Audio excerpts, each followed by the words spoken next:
Today we eat cutimedai. The ingredients are carrot, almonds, sugar and cinnamon. The carrots must boil in the water. Once we obtained the extract of carrot, we must impaste the flour.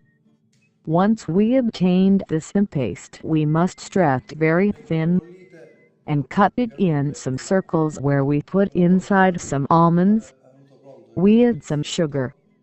We prepare them as if we prepared some ravioli, and we boil them again in water where we cooked the carrots.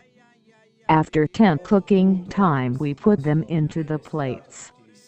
Cutimedai belong to the Sicilian tradition.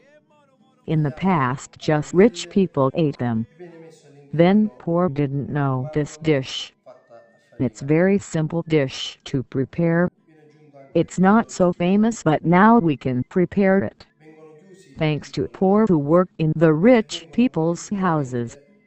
And the recipe has been handed down from father to son, and today we can prepare it. Una volta bollite, all'incirca dopo 10 minuti, vengono messi nel piatto e serviti.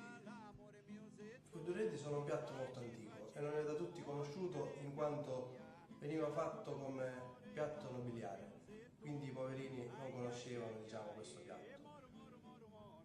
È molto semplice nella sua preparazione.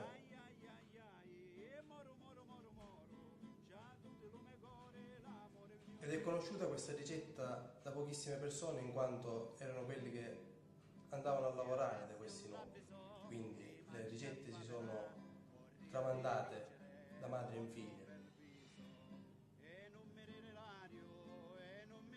E a noi oggi è rimasto qualche traccia, diciamo, di questo dolce.